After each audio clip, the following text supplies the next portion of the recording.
तो जैसा कि लास्ट एपिसोड में हम लोगों ने देखा था कि मास्क वॉरियर ने हर तरफ तबाही मचा दी थी। किसी भी वॉरियर को वो लोग बख्शने वाले नहीं थे। जो भी उन लोगों के सामने आता था वो उसे उड़ा कर रख देते थे।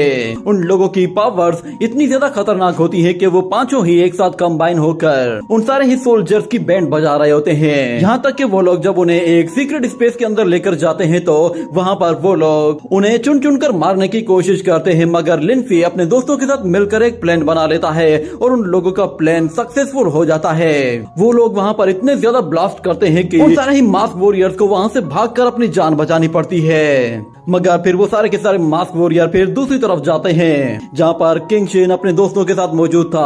वो जानबूझकर एक नाटक करते हैं ताकि वो लोग उन्हें किसी तरह मास्क उतारने पर मजबूर कर सकें। वो वॉरियर जब वहाँ पर कुछ सोल्जर्स को मरते हुए देखता है तो वो किंग शेन से कहता है कि तुम एक नंबर के जालिम हो। वो अपना मास्क उतारने ही वाला था मगर अचानक से वहाँ पर एक लड़की आ जाती है जो कि अपने हैमर से हमला करती है। ये देखते ही किंग शेन फौरन से नीचे चला जाता है और एक और बबल थ्रो करता है और वो कहता है कि इस एयर के अंदर ऑक्सीजन और नाइट्रोजन दोनों ही मौजूद हैं। अगर इन दोनों को एक जगह कंप्रेस कर दिया जाए तो ये एक्सप्लोड होने के लिए पूरी तरह से तैयार हो जाते हैं। इन्हें फटने के लिए बस एक चिंगारी की जरूरत होती है। ये कहने के साथ वो वहाँ पर एक और जोरदार ब्लास्ट करता है जिससे वो एक मास्क वॉरियर को वहाँ से दूर उठा फेंकता है और उस वॉरियर पर हमला करते हुए कहता है कि मेरी एबिलिटी ही यही है कि मैं एक लार्ज एरिया में जितने लोगों को चाहूँ मार सकता हूँ। तो अचानक से एक लड़की फिर उस पर आकर हमला करते हुए कहती है कि ऐसी बात है तो फिर ये ट्राई करके देखो। ये कहते ही वो उस पे अपना हैमर दे मारती है जिससे किंग ज़ू बहुत ही मुश्किल से खुद को ब्लॉक कर पाता है। और फिर हमें दिखाया जाता है कि वो सारे के सारे मास्क वॉरियर एक जगह आकर जमा हो जाते हैं और दूसरी तरफ किंग शेन वो थोड़ा सा इंजर्ड हो गया था मगर वो अभी भी हार मानने को तैयार नहीं था। वो उन लोगों की तरफ सीधा खड़ा होकर हाथ से इशारा करता है तो वो मास्क वॉरियर कहता है कि अच्छा तो तुम अब भी लड़ना चाहते हो। मगर जैसे ही किंग ज़ू चुटकी बजाता है तो अचानक से वहाँ पे सन्नाटा छा जाता है और फिर देखते ही देखते बहुत सारे सोल्जर्स भागते हुए उन लोगों के चारों तरफ आ जाते हैं और आते साथ ही कुछ स्पेल्स कास्ट करते हैं जिसकी मदद से वो उन लोगों के चारों तरफ बहुत बड़ी बड़ी दीवारें खड़ी कर देते हैं जिनके ऊपर बहुत ही नोकीले कांटे लगे हुए होते हैं। और फिर उस बिल्डिंग के ऊपर खड़े हुए सोल्जर्स अपनी अपनी मशीन गन्स बाहर निकालते हैं और अपने वेपन्स के साथ जैसे ही हमला करना शुरू करते हैं तो किंग ज़ू एक ही जगह खड़ा रहता है और एक एक्शन के साथ उन लोगों को मरते हुए देखता है। मगर दूसरी तरफ वो मास्क वॉरियर भी कम नहीं थे। वो लोग फौरन से अपने चारों तरफ एक बैरियर बना लेते हैं जिसकी वजह से वो सारी की सारी बुलेट्स को बहुत ही आसानी से ब्लॉक कर रहे थे। और दूसरी तरफ किंग ज़ू वहां से चला जाता है और कहता है कि तुम लोग इस फाइट को एंजॉय करो। और वो अपने साथियों से कहता है कि जब तक ये लोग अपना मास्क नहीं उतार लेते तब तक इन्हें गोलियों से छल्ली कर दो। मगर दूसरी तरफ फिर वो मास्क वॉरियर कहते हैं कि इन सारी बुलेट्स को संभाल पाना बहुत ज्यादा मुश्किल हो रहा है क्योंकि इस लड़के ने यहाँ पे बहुत ज्यादा सोल्जर्स को इकट्ठा कर दिया है। सच में ये एक बहुत बड़ा अटैक है। और वो लड़की भी कहती है कि ये लड़का सच में बहुत ही खतरनाक है। इसने इतनी जल्दी इतने ज्यादा लोगों को इकट्ठा कर लिया है। मगर फिर दूसरा वॉरियर फिर अपने कैप्टन से कहता है कि अब वक्त आ गया है कि आपको भी एक्शन लेना चाहिए। मगर अभी तक वो कैप्टन बिल्कुल चुपचाप खड़ा हुआ था। और दूसरी तरफ हम लोग किंग शेन को देखते हैं वो ऊपर से आकर रॉकेट लॉन्चर से दो बहुत बड़े बड़े रॉकेट फायर करता है जो कि उस बैरियर से जाकर टकरा जाते हैं। और वो मास्क वॉरियर कहता है कि कैप्टन आप यहाँ पे कितनी देर तक ऐसे ही खड़े रहेंगे, हम लोग इसे और ज्यादा देर तक होल्ड नहीं कर पाएंगे। ये कहने के बाद हमें दिखाया जाता है कि वो कैप्टन फौरन से अपनी सोट बाहर निकालता है जिससे एक ओरा बाहर निकलता है। वो ओरा हर जगह फैलना शुरू हो जाता है और जहाँ जहाँ वो जाकर किसी को भी हिट करता है तो वो फ्रीज हो जाता है। और वो ओरा जैसे ही लिनफी से टकराता है तो वो कहता है कि चलो अब असल गेम शुरू होने वाली है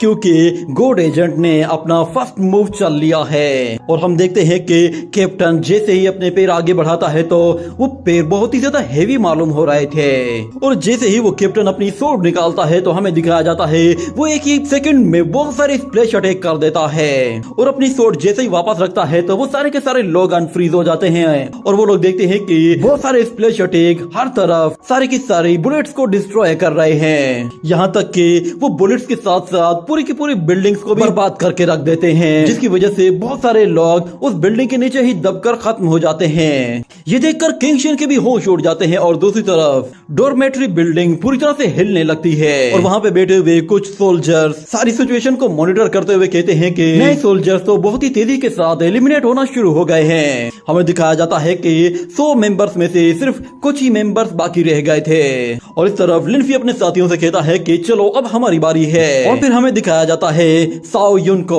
वो उस अटैक में बच गया था और वो एक जगह बैठकर अपने सामने मौजूद उस मास्क वॉरियर से कहता है कि मैं लड़ना नहीं चाहता, इसीलिए मुझे एलिमिनेट कर दो। ये सुनकर वो मास्क वॉरियर भी हैरान हो जाता है और कहता है कि क्या तुम बचना नहीं चाहते, ना ही तुम लड़ना चाहते हो? तो साओ युन कहता है कि नहीं, मैं नहीं लड़ना चाहता क्योंकि तुम लोग मेरे वार को बर्दाश्त नहीं कर पाओगे। मैं किसी को हर्ट नहीं करना चाहता, ना ही मैं किसी को मारना चाहता हूँ। इतना कहने के बाद हमें एक गोल्डन बर्ड को दिखाया जाता है जो कि आकर एक जगह फट जाता है। और फिर वहां पर किंग शियन की भी एंट्री होती है। और दूसरी तरफ हमें हेड क्वार्टर में दिखाया जाता है कि सिर्फ 5 ही वॉरियर्स थे जो कि बाकी रह गए थे। अब मुकाबला बराबरी का होने वाला था क्योंकि वो मास्क वॉरियर भी 5 थे और इस तरफ भी 5 लोग ही बाकी बचे थे। और अब किंग शियन एक मास्क वॉरियर के सामने आकर खड़ा हो जाता है और दूसरी तरफ हमें उनके कैप्टन को दिखाया जाता है। वो देखता है कि उसके सामने आसमान में एक बहुत बड़ा ब्लास्ट हुआ है, जिसके बाद उसकी नजर भी लिनफी पर पड़ जाती है। और अब लिनफी वर्सेस कैप्टन मुकाबला शुरू होने वाला है। और इस तरफ एक मास्क वॉरियर कहता है कि इस मर्तबा न्यू बेच में नए सोल्जर्स तो बहुत ही ज्यादा एरोगेंट आए हैं। वो साओ युन की तरफ देखते हुए कहता है कि तुम एलिमिनेट होना चाहते हो ना, ठीक है तो फिर मैं तुम्हारी ये ख्वाहिश पूरी कर देता हूँ। इससे पहले कि वो उसे एलिमिनेट करता, अचानक से वहाँ पर जैस्मिन आती है और वो बहुत ही तेजी के साथ उस मास्क वॉरियर पर हमला करके उसे पीछे हटा देती है। ये देखकर साओ युन हैरान हो जाता है और फिर इतने में उसके पीछे लिनफी आता है और उसे वहाँ से ले जाने की कोशिश करता है, मगर साओ युन उसकी बात नहीं मानता। इतने में गोल्डन रोप उसे आकर पकड़ लेती है। और फिर बाइली कहता है कि लिनफी वहाँ देखो, उनका कैप्टन आ रहा है। ये देखते ही लिनफी कहता है कि तुम इसे लेकर यहाँ से कहीं और चले जाओ, इस बंदे को मैं खुद ही हैंडल करता हूँ। तो फिर बाइली कहता है कि ठीक है, तुम सब कुछ मुझ पर छोड़ दो। ये कहने के बाद हमें उसके शूज को दिखाया जाता है। उसके शूज नॉर्मल शूज नहीं होते।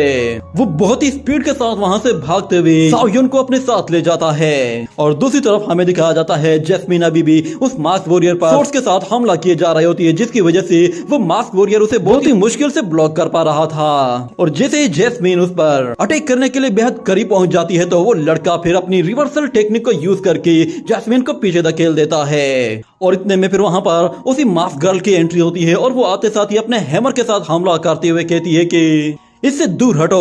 वो जैस्मिन को पीछे धकेल देती है और फिर उस मास्क वॉरियर से कहती है कि चलो तुम यहाँ से चले जाओ, देखती हूँ कि ये मुझे कैसे हैंडल करती है। और इस तरह साओ युन वो बाइली से कहता है कि अभी तुमने एक लड़की का नाम पुकारा था, क्या उसका नाम तुम मुझे दोबारा बता सकते हो? इतने में बाइली को सामने एक वॉरियर नजर आता है तो वो फौरन से उससे बचते हुए एक और डायरेक्शन की तरफ भागना शुरू कर देता है। और साओ युन कहता है कि क्या उस लड़की का नाम तुमने जूली कहा था? मगर बाइलिंग कहता है कि हमारे पास सिर्फ एक टास्क है और हमें यहाँ से भागना है। इतने में अचानक वो वॉरियर एक पोर्टल के जरिए वहाँ पे पहुँचते ही उस पे हमला कर देता है, मगर बाइली के चारों तरफ एक शील्ड होती है जो कि उस स्वॉर्ड को बिल्कुल तोड़कर टुकड़े टुकड़े कर देती है। और बाइली ऐसे बिहेव कर रहा होता है कि जैसे उसे इस अटैक से कोई फर्क नहीं पड़ा था। वो अभी भी साओ युन से कह रहा होता है कि मैंने तुम्हें बताया है ना, हमारे पास एक टास्क है, हमें यहाँ से निकलना है, तुम्हें मेरी बात समझ में क्यों नहीं आ रही? और फिर वो उस मास्क वॉरियर से कहता है कि तुम्हें क्या लगता है कि तुम इस शील्ड को तोड़ पाओगे? यहाँ हमें पता चलता है कि दुनिया की सबसे महंगी शील्ड उस लड़के ने अपने गले में ट्रेजर के जरिए पहनी हुई होती है। ये देखकर वो मास्क वॉरियर भी अपनी स्वॉर्ड को फेंक देता है। और देखते ही देखते अचानक फिर बाइली अपने दोनों तरफ से तो बड़ी बड़ी फॉर्मेशन डिस्क क्रिएट करता है। ये दोनों स्पिरिचुअल डिस्क भी बहुत ही ज्यादा महंगी होती है। बाइली जैसे उन डिस्क के जरिए उस पर हमला करता है तो वो वॉरियर बड़ी मुश्किल के साथ अपनी जान बचाता है। उसके पास ये पावर्स देखने के बाद साओ युन उससे कहता है कि लगता है कि शायद तुम्हारे पास ढेर सारे पैसे हैं, मगर फिर बाइली उससे कहता है कि अगर तुम मेरा साथ नहीं देना चाहते तो ना दो, मगर पर मुझे डिस्ट्रैक्ट मत करो। वो उन रस्सियों को खोल देता है और कहता है कि तुम इन रस्सियों से बाहर मत जाना, जब तक तुम इसके अंदर हो तुम्हें कोई हर्ट नहीं कर सकता। इन रस्सियों के आसपास भी एक बैरियर होता है जो कि काफी महंगा था। और दूसरी तरफ फिर बाइली एक छोटा सा चश्मा बाहर निकालता है जो कि सिर्फ एक आंख के लिए था। वो उसे पहनते हुए कहता है कि इसके जरिए मैं किसी भी तरह के इल्यूजन को तोड़ सकता हूँ। वो जैसे उसे पहनता है तो वो मास्क वॉरियर उसे दिखाई देने लगता है जो कि इनविजिबल टेक्निक को यूज कर रहा था। ये देखते ही फिर बाइली अपनी फॉर्मेशन डिस्क के जरिए उस पर हमला करना शुरू कर देता है। उस लड़के के लिए उन फॉर्मेशन डिस्क को हैंडल कर पाना बहुत ही ज्यादा मुश्किल होता जा रहा था। और वो बाइली की तरफ देखते हुए कहता है कि आखिर ये लड़का है कौन और इसके पास इतने सारे ट्रेजर्स कहाँ से आए हैं? और दूसरी तरफ साओ युन अभी भी कहता है कि तुमने उस लड़की का नाम नहीं बताया, मगर फिर बाइले उसे इग्नोर करते हुए बहुत ही तेजी से उस मास्क वॉरियर की तरफ जाते हुए कहता है कि चलो आओ, मैं तुम्हें अपने गोल्डन ट्रेजर्स के दर्शन कराता हूँ। मगर इस तरह फिर अचानक से साओ युन को अपने मास्टर की बात याद आती है। मास्टर ने उससे कहा था कि तुम्हें चेंगनान सिटी में जाना है और वहाँ पे जाकर एक नोबल लड़के को ढूंढना है। और फिर साओ युन को याद आता है कि वो नोबल लड़का तो वही है जिसने कुछ देर पहले उसे बचाने की कोशिश की थी। और हमें यहाँ पे पता चलता है कि साओ युन लिनफी के बारे में पहले से ही बहुत कुछ जानता है और वो यहाँ पे लिनफी के पास इसीलिए आया है क्योंकि वो लिनफी से किसी तरह की कोई मदद चाहता है। जिसके बाद वो लिनफी की तरफ जाने के लिए उन रोप से निकलकर बाहर चला आता है और फौरन से अपनी उसी सोर्ड को आकर उठाता है और कहता है कि यहाँ पे मौजूद सब लोग मुझे बर्बादी का जिम्मेदार ठहराएंगे। और फिर देखते ही देखते वो गोल्डन बर्ड साओ युन की तरफ आता है और उसके अंदर से फिर बाइले की आवाज सुनाई देती है। वो साओ युन से कहता है कि ये तुम क्या कर रहे हो, तुम कहाँ जा रहे हो? तो साओ युन कहता है कि मैं अपना बैड इंप्रेशन चेंज करने जा रहा हूँ। और फिर हमें उसके पास्ट में दिखाया जाता है कि जब वो एक सोल्जर से मिला था तो उसे उस सोल्जर ने बताया था कि हम लोग तुम्हारी पावर्स को रिस्ट्रिक्टेड कर रहे हैं और अगर केप में तुम्हारी ये पावर्स आउट ऑफ कंट्रोल हो गई तो फिर हम लोग फौरन से तुम्हारी इन पावर्स को कंट्रोल करने के लिए डोर क्लोज कर देंगे।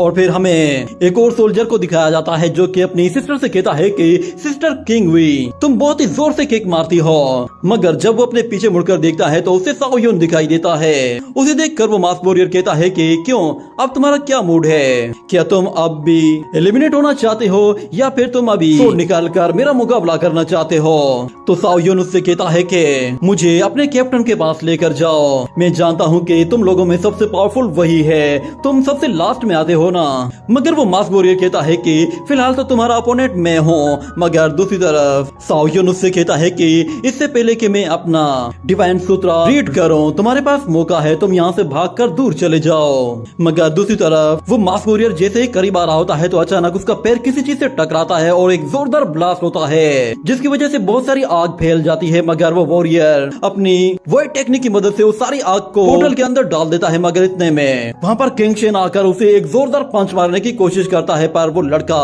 उस पंच को ब्लॉक करते हुए किंग शेन पर ही पलटवार करने की कोशिश करता है। मगर उसके चारों तरफ भी एक बैरियर होता है। वो दोनों ही एक दूसरे पर हमला करके एक दूसरे को पीछे धकेल देते हैं। मगर किंग शेन उस लड़के से कहता है कि अगर तुम मेरे साथ अकेले फाइट करोगे तो यकीन जानो मैं मार मार कर तुम्हारी हालत खराब कर दूंगा। अगले सीन में हमें दिखाया जाता है लिनफी और कैप्टन को। कैप्टन लिनफी को देखते ही कहता है कि गॉड एजेंट, मैं तो तुम्हारा काफी टाइम से इंतजार कर रहा था। मगर लिनफी कहता है कि मैं एक न्यू सोल्जर हूँ, क्या तुम अभी भी मेरे अगेंस्ट कोई चीटिंग मूव यूज करने वाले हो? क्योंकि मैं तो तुम्हारे अगेंस्ट अपना वेपन यूज करूंगा। दूसरी तरफ वो कैप्टन उससे कहता है कि तुम मेरे अटैक को चीटिंग कैसे कह सकते हो, ये मेरा अपना सोड अटैक है। मगर दूसरी तरफ लिनफी उससे कहता है कि बहुत ही शर्म की बात है। तो कैप्टन कहता है कि इस कॉम्प्लीमेंट के लिए शुक्रिया। तो लिनफी फौरन से अपनी सोड निकालते ही बिल्कुल उसके ऊपर आ जाता है, जिस पर वो कैप्टन कहता है कि ये मेरे टाइम को मैनेज करने की कोशिश कर रहा है और दूसरी तरफ से ये अपनी सोड के साथ मेरे ऊपर अटैक भी कर रहा है। इसके अंदर दो अलग अलग एबिलिटीज हैं। ये कहने के साथ वो फौरन से अपनी सोड के साथ एक जोरदार अटैक करता है और फिर हमें लिनफी के पास्ट में दिखाया जाता है। बाइलिंग ने उन्हें बताया था कि इस कैप्टन के पास टाइम को कंट्रोल करने की पावर है। इसके पास जो ब्लैक सोड है वो उसके जरिए किसी भी चीज को डिस्ट्रॉय करके रख सकता है। ये देखकर लिनफी कहता है कि अब मुझे समझ में आया कि इसने चीटिंग की है। और फिर बाइलिंग ने उन्हें यह भी बताया था कि इसके पास जो ये ब्लैक सोड है ये असल में डीप अबेस से आई है। ये इसके जरिए टाइम को बहुत ही आसानी से कंट्रोल करता है और फिर अपनी एनर्जी अपनी सोड के जरिए ट्रांसफर करते हुए किसी भी चीज के टुकड़े टुकड़े कर सकता है। अगर हम लोगों ने इसका सामना करने की कोशिश की तो ये एक ही अटैक में हमें भी खत्म कर देगा, क्योंकि अगर टाइम रुक जाएगा तो फिर हमें कुछ भी पता नहीं चलेगा कि हम लोगों पर किस तरफ से कौन सा हमला हुआ है। ये सुनने के बाद हम लोग प्रेजेंट सीन में आते हैं और फिर लिनफी तेजी से उसकी तरफ जा रहा होता है। ये देखते ही वो मास्कमैन फिर से अपनी सोड को यूज करता है और हमें दिखाया जाता है कि वो एक साथ बहुत सारे स्प्लैश अटैक करता है। मगर फिर लिनफी भी अपनी एंजल पावर को यूज करते हुए उसकी टाइम कंट्रोल टेक्निक को भी डिफीट कर देता है और उसके सोड अटैक से भी खुद को बचाते हुए तेजी से उसकी तरफ आगे बढ़ रहा होता है। और वो कहता है कि लगता है कि शायद मेरी मेंटल स्ट्रेंथ वो इसके अटैक्स को डॉज करने के लिए काफी नहीं होंगी। मगर मगर मैं फिलहाल टाइम कंट्रोल टेक्निक से तो बहुत ही आसानी से खुद को निकाल सकता हूँ। मगर उसकी स्पीड और टेक्निक्स को देखते हुए वो कैप्टन भी हैरान रह जाता है और कहता है कि तुम एक मोर्टल हो, तुम्हारे पास इतनी ज्यादा स्पीड और ऐसी टेक्निक्स कैसे आ गई। मगर लिनफी उससे कहता है कि जब से मैं गॉड एंजल बना हूँ तब से मैं बिल्कुल भी नॉर्मल नहीं रहा। तो वो मास्कमैन कहता है कि हाँ तुमने सही कहा, पर मेरा नेक्स्ट स्वॉर्ड मूव आ रहा है। ये कहते ही वो जैसे ही स्वॉर्ड अटैक करता है तो लिनफी अपनी स्वॉर्ड के साथ उसके अटैक को वहीं पे ही रोक देता है और वो दोनों ही अपना पूरा जोर लगा रहे होते हैं। और वो मास्कमैन कहता है कि मेरी थॉट्स वो यूनिवर्सल हैं और ये पूरा का पूरा वर्ल्ड मेरे माइंड में एक जगह मौजूद है। ये कहने के बाद वो दोनों ही एक दूसरे पर एक के बाद एक अटैक करना शुरू कर देते हैं। लिनफी उसे बिल्कुल बराबर की टक्कर दे रहा होता है, उसकी स्पीड भी बहुत ही ज्यादा फास्ट थी। और दूसरी तरफ हमें बाइली को दिखाया जाता है। उसने लिनफी को बताया था कि इस तिलिस्मान को बस तुमने किसी तरह उसकी सोर्ड के साथ अटैच करना है, ये उसकी सोर्ड पावर को सील कर देगी और वो सोर्ड फिर ऑर्डिनरी सोर्ड बन जाएगी। और इस तरफ लिनफी उसकी सोर्ड को बहुत ही आसानी से डॉज कर पा रहा था क्योंकि वो सोर्ड अब एक ऑर्डिनरी सोर्ड बन गई थी। लिनफी ने उसके ऊपर वो स्पेल्स चिपका दिए थे। और बाइली बताता है कि ये सोर्ड एक टाइम पर मेरे पास हुआ करती थी जब मैं छोटा बच्चा था और मैं इसके साथ एक बुंगी गेम खेला करता था जिसके जरिए मैं किसी भी चीज को काट देता था। मगर बाद में हमारी फैमिली ने ये सोर्ड इस वॉरियर को गिफ्ट कर दी थी। ये सुनने के बाद फिर जैस्मिन बाइली से कहती है कि तुमने अपना नाम क्या बताया था, मैं तुम्हारा नाम भूल गई हूँ। ये सुनकर बाइली के दिल में लड्डू फूटने लगते हैं क्योंकि वो जैस्मिन को वैसे ही बहुत ज्यादा पसंद करता था, मगर क्योंकि अब जैस्मिन उस पर इंटरेस्ट लेने लगी थी तो वो बहुत ही ज्यादा खुश होने लगता है। और वो कहता है कि मैजेस्टिक गर्ल, मैं तुम्हें अपना इंट्रोडक्शन कराता हूँ, तुम ध्यान से सुनना, मेरा नाम बाइली टूमिंग है। ये सुनते ही वो लड़की कहती है कि बाइली, मैंने सुना है कि बाइली फैमिली वो बहुत ही ज्यादा अमीर है और जिंगवू म्यूजियम वो भी तुम्हारा ही है ना। ये सुनकर बाइली हंसने लगता है और फिर बताता है कि मैं बस एक ऑर्डिनरी लड़का हूँ और मेरी फैमिली भी बिल्कुल ऑर्डिनरी है। उसकी बातें सुनने के बाद जैस्मिन को उससे नफरत हो जाती है और वो कहती है कि मुझे सबसे ज्यादा अगर किसी से नफरत है तो वो अमीर लड़कों से है, क्योंकि लड़के जितने ज्यादा अमीर होते हैं वो उतने ही ज्यादा अजीब होते हैं। जिसके बाद दूसरी तरफ हमें एक टोर्नेडो और बहुत सारे स्प्लैश अटैक दिखाई देते हैं और इतने में वो वॉरियर भी वहाँ पर आकर पहुँचता है और कहता है कि ये गोल्डन बॉय तो सच में काफी खतरनाक है, मुझे इसे पकड़ना ही होगा। मगर अचानक से वहाँ पर एक गोल्डन बर्ड आकर फटता है जिससे वो वॉरियर वहाँ से दूर चला जाता है। मगर देखते ही देखते अचानक उसके चारों तरफ बहुत सारे गोल्डन बर्ड्स आ जाते हैं और वो लड़का कहता है कि ये लड़का नॉर्मल नहीं, ये एक टाइकून है, क्योंकि इन गोल्डन हमिंग बर्ड्स की प्राइस 1 लाख के बराबर है और इस लड़के के पास तो ऐसे ढेर सारे बर्ड्स हैं। और ये लड़का यहाँ पे आर्मी में क्या कर रहा है। वो उस लड़के से कहता है कि सुनो, तुम लगता है कि शायद तुम कोई हाई क्लास के यंग लड़के हो। मगर फिर से बाइली कहता है कि नहीं, मैं एक ऑर्डिनरी फैमिली का एक ऑर्डिनरी लड़का हूँ, दोबारा मुझे अमीर मत कहना। ये सुनते ही वो मास्क वॉरियर गायब होकर फौरन से उसके पास आ जाता है और उस पर अपनी नाइफ के साथ हमला करने ही वाला होता है कि अचानक एक हमिंग बर्ड आकर उसे पकड़ते ही ऊपर ले जाता है। और फिर बाइली उससे कहता है कि मैं अभी बिल्कुल यंग हूँ, तुम मेरे बारे में ऐसा क्यों सोच रहे हो। जिसके बाद हमें दिखाया जाता है कि लिनफी अपने दोस्तों के साथ बैठकर जब प्लानिंग कर रहा था तो वो उन लोगों को कहता है कि बाइली तुम मेरे साथ रहना, और दूसरी तरफ वो जैस्मिन से कहता है कि तुम फिलहाल इस रेस्ट्रिक्टेड एरिया में चले जाना, यहाँ पर शाओ यानशी होगा, तुम उसके साथ कुछ देर के लिए टाइम पास कर सकती हो। ये कहने के बाद हम लोग फिर से प्रेजेंट में आते हैं और हमें दिखाया जाता है कि एक गोल्डन बर्ड अचानक से शाओ यानशी को आकर हिट करता है और दूसरी तरफ हमें जैस्मिन को दिखाया जाता है। वो अभी भी उसी लड़की के साथ लड़ रही होती है कि अचानक शाओ यानशी भागते हुए उनकी तरफ आ रहा होता है। ये देखते ही वो दोनों ही लड़कियां ऊपर चली जाती हैं और उनसे कहती है कि तुम लोग कहीं और जाकर क्यों नहीं लड़ते। तो बाइली यानशी का पीछा करते हुए कहता है कि सॉरी मैं कहीं जा रहा हूँ। इतने में अचानक उस मास्क गर्ल के अटैक की वजह से जैस्मिन के चेहरे पर हल्का सा कट लग जाता है, जिसकी वजह से उसे गुस्सा आ जाता है और हमें बताया जाता है कि लिनफी ने उसके बारे में कहा था कि वो इतनी स्ट्रॉन्ग है कि वो मास्क वॉरियर्स में से किसी के साथ भी फाइट कर सकती है। ये कहने के बाद हमें दिखाया जाता है कि जैस्मिन बहुत ही गुस्से के साथ एक बहुत ही पावरफुल सोर्ड अटैक कर देती है, जिसकी वजह से वो उस बिल्डिंग में एक बहुत बड़ी दरार पैदा कर देती है और उस लड़की ने बहुत ही मुश्किल से जैस्मिन के अटैक को रोक लिया था। वो जैस्मिन से कहती है कि लिटिल सिस्टर तुम तो अब मुझे और भी ज्यादा इंटरेस्टिंग लगने लगी हो।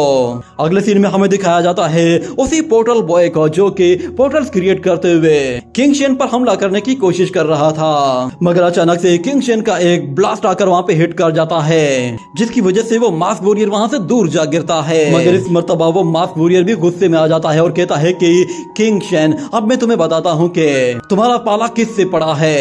ये कहने के साथ वो उसके चारों तरफ बहुत सारे पोर्टल्स क्रिएट कर देता है। उन पोर्टल्स के अंदर से बहुत सारी सोर्स बाहर निकलने लगती हैं। तो दूसरी तरफ हम देखते हैं कि किंग शेन अपने चारों तरफ एक बहुत बड़ा बैरियर क्रिएट कर देता है और फिर उस वॉरियर से कहता है कि मुझे पता था कि तुम बिल्कुल बेकार से हो, मुझे तुमसे फाइट करने के बजाय वांग मियान से फाइट करनी चाहिए थी। और फिर हमें पास्ट में लिन्फी के बारे में बताया जाता है कि वो सब लोगों को बता रहा था कि वांग मियान वो इन फाइटर्स में से सबसे ज्यादा खतरनाक फाइट लड़ सकता है। जिसके बाद हमें दिखाया जाता है वो मास्क वॉरियर फौरन से साओ युन के सामने आ जाता है और कहता है कि अच्छा तो तुमने तय कर लिया ना, तुमने एलिमिनेट होना है क्योंकि मैं तुम्हें मारना नहीं चाहता। मगर साओ युन कहता है कि मैंने अपना इरादा बदल लिया है। ये कहते ही वो सोर्ड को हाथ लगाता है तो वो मास्क वॉरियर भी समझ जाता है कि ये हमला करने वाला है। मगर जैसे ही वो सोर्ड बाहर निकलती है तो उसके अंदर से ब्लड ऑरा बाहर निकलता है और देखते ही देखते बहुत सारे डीमन हैंड्स साओ युन को कवर कर लेते हैं और देखते ही देखते साओ युन पूरी तरह से एक डीमन में ट्रांसफॉर्म होना शुरू हो जाता है। ये देखकर वो मास्क वॉरियर भी हैरान हो जाता है क्योंकि साओ युन एक ब्लैक डीमन किंग में ट्रांसफॉर्म हो गया था। ब्लैक डीमन किंग में ट्रांसफॉर्म होने के बाद उसकी पावर इतनी ज्यादा बढ़ गई थी कि वो मास्क वॉरियर भी कप कपाने लगता है। साओ युन हंसते हुए उस पर जैसे ही वार करता है तो वो उसे रोकने की कोशिश करता है, मगर उसके बावजूद वो दूर एक दीवार पर जा लगता है। जिसके बाद वो उसकी पावर्स को देखते हुए कहता है कि आखिर ये क्या बला है। लिन्फी और वो कैप्टन दोनों ही ब्लैक डीमन किंग की एनर्जी को फील करते हैं तो वो कहते हैं कि ये तो फॉरबिडन जोन 1 है। डीमन किंग जो कि गॉड्स को भी डिस्ट्रॉय कर सकता है। गॉड्स के बाद ये सभी लिविंग बींग्स में सबसे ज्यादा ताकतवर है। उसकी पावर को सब लोग फील करते हैं और वो लोग समझ जाते हैं कि ये साओ युन है। और किंग शेन कहता है कि लो मर गए, सबका सफाया कर देगा। और दूसरी तरफ हेडक्वार्टर में बैठे हुए सारे लोग जब ये सब कुछ देखते हैं तो उनकी भी टांगे कांपने लगती हैं और वो लोग कहते हैं कि ऐसा क्यों लग रहा है कि नए सोल्जर्स वो कुछ ज्यादा ही खतरनाक है। अगर उन लोगों का चीफ कहता है कि क्या ये तुम लोगों को अच्छा नहीं लग रहा, पिछले 2 सालों में हमारे मिस्टीरियस हीरो एक के बाद एक जाहिर होना शुरू हो रहे हैं। इस तरह हम लोग अब और भी ज्यादा स्ट्रॉन्ग बन जाएंगे और अब बहुत जल्द आउटर गॉड्स के साथ हमारी जंग भी शुरू हो जाएगी। और फिर अगले सीन में हमें दिखाया जाता है कि वो मास्क गर्ल जैसे ही जैस्मिन पे हमला करती है तो उसे लगा कि शायद उसने जैस्मिन का काम तमाम कर दिया है। वो जैसे ही अपना हैमर उठाती है तो उस हैमर के ऊपर जैस्मिन मौजूद होती है जो कि अपनी एनर्जी उस हैमर के जरिए उस लड़की तक ट्रांसफर करने की कोशिश करती है। मगर वो लड़की जैस्मिन को अपने हैमर के जरिए उठाकर दूर फेंकने की कोशिश करती है। मगर दूसरी तरफ जैस्मिन हवा में ऊपर जाते ही अपनी टाइगर टोर्नेडो टेक्निक का यूज कर देती है। और दूसरी तरफ हमें दिखाया जाता है कि वो पोर्टल बॉय अभी भी बहुत सारे पोर्टल्स क्रिएट कर रहा था। मगर किंग शेन के पास उसके हर एक अटैक का जवाब पहले से ही मौजूद था, जिसकी वजह से वो उसे पूरी तरह से पछाड़ देता है और कहता है कि अगर तुम अभी भी